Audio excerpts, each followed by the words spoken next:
उसमें 67% मुस्लिम महिलाएं ये चाहती हैं कि यूसीसी लागू हो, एक देश एक कानून वाला विधान बने। और निश्चित तौर पर अमित जी देखिएगा, जो कि जिस तरह से मैं एक ही शब्द कहना चाहूंगा यहाँ पर, जो कि जिस तरह से जब आप समाज में कोई रिफॉर्म करते हैं तो निश्चित तौर पर कठिनाइयां आती है आपके सामने में, लेकिन जिस तरह से हमारे विपक्षी दलों ने और पूरी तरह से जो हमारे कुछ खास वर्ग के जो व्यक्ति हैं जिनका अपना मुझे लगता है जो कि झोला डंडा अब सिमटने की स्थिति में है, मुझे लगता है जो कि उनको कम से कम सोचना चाहिए। जिस तरह से भ्रम की, देखिए प्रधानमंत्री की चिंता बिल्कुल वाजिब है। जिस तरह से उन्होंने कहा जो कि भ्रम की स्थिति फैलाई जा रही है, एक नैरेटिव सेट करने की कोशिश की जा रही है, मुझे लगता है जो कि ये चिंता बिल्कुल प्रधानमंत्री जी का जायज है। लेकिन एक चीज बताइए यहाँ पर, क्या हम असंवैधानिक बात कर रहे हैं या संवैधानिक बात कर रहे हैं? जब संविधान के अनुच्छेद 44, हमारे यहाँ पर विपक्षी दल कुछ कहते हैं जो कि अनुच्छेद 25 की बातें करते हैं, तो अनुच्छेद 44 भी तो यही कह रहा है जो कि आपको यूसीसी मतलब एक कानून, एक समान, एक विधान लाना चाहिए आपको। और ये सुप्रीम कोर्ट के गाइडलाइन के अंदर में भी ये बातें आई है। जब हमने देखा था जो किस तरह से 2015 के अंदर में हम हमने एक रिजल्ट देखा था, एक तरह से एक निर्णय था, एक तरह से जो ईसाई महिलाएं को नेचुरल गार्जियन नहीं कहा जाता है एक बच्चे का। ये अमित जी बहुत ही टेक्निकल चीज है, जो 2015 के अंदर में सुप्रीम कोर्ट ने कहा था जो ईसाई महिलाएं कभी भी नेचुरल गार्जियन नहीं होती, लेकिन एक अविवाहित महिला हिंदू मैरिज एक्ट के अंदर में एक नेचुरल गार्जियन होती है एक बच्चे का। सही बात, 4 चीजें हैं इसमें। तो फिर यही अधिकार उनको भी क्यों ना मिले, यही अधिकार ईसाई महिलाओं को क्यों ना मिले? दीपक रंजन, जिनका तर्क देकर, जिनकी दलील देकर आप विरोध कर रहे हैं, 67% तो इसके समर्थन में है।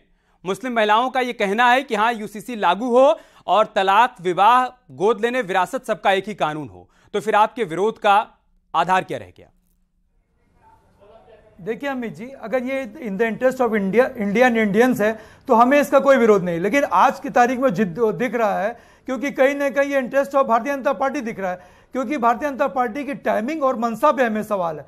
क्योंकि आपने अमित भाई 2016 में भी भारतीय जनता पार्टी की सरकार थी और भारतीय जनता पार्टी ने यूनिफॉर्म सिविल कोड को लागू करने का जो प्रस्ताव पारित किया था, 1 महीने तक इन्होंने इसी तरीके से सर्वे कराया और उसके बाद उस टाइम में रोल बैक कर गए, बैकआउट कर गए।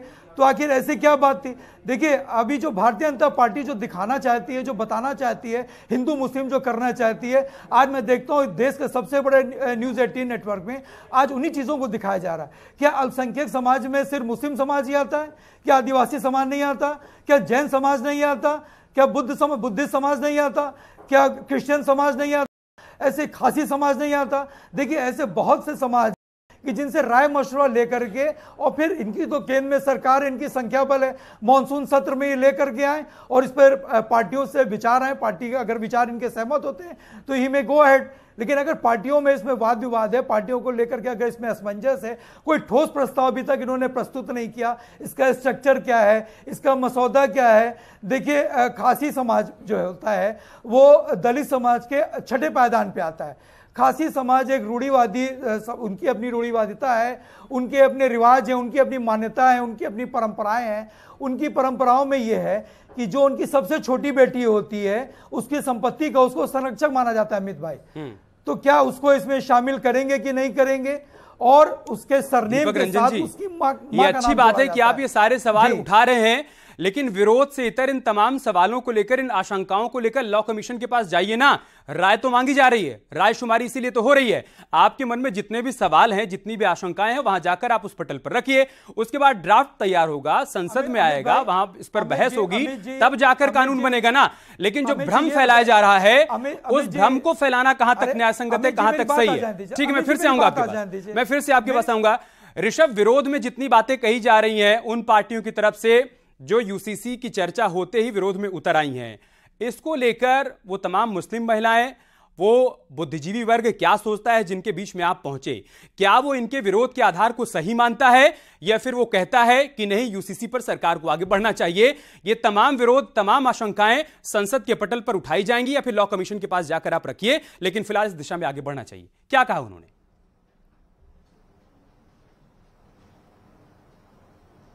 देखिए अमित, जैसा मैं पहले कह रहा था कि हमने जो 7 सवाल पूछे थे वो कहीं ना कहीं सीधे मुस्लिम महिलाओं से जुड़ रहे थे। एक बहुत बड़ा वर्ग, एक बहुत बड़ी पॉपुलेशन है जो इससे अफेक्ट हो रही थी। तो जब हम उन मुस्लिम महिलाओं से अकेले में बात कर रहे थे तो जाहिर सी बात है वो सीधे सीधे यूसीसी का समर्थन करते हुए नजर आई। वो चाहे उनके 3 तलाक का मामला हो, बहुविवाह पॉलीगैमी का मामला हो, उत्तराधिकार का मामला हो, गोद लेने की प्रक्रिया हो, इन सभी सवालों पर वो खुल के बोल रही थी और यूसीसी के समर्थन में दिखाई दे रही थी, जैसा हमारे सर्वे में भी साफ हो गया है। हाँ, लेकिन जब हम उनके परिवार के साथ उनके सामने बात करते थे तो अव्वल तो वो अपनी राय देने से ही बच रही थी, और अगर कोई राय दे भी रहा था तो कहीं ना कहीं हमें भी यह महसूस हुआ है कि वो पारिवारिक सामाजिक दबाव वो जरूर झेल रही थी।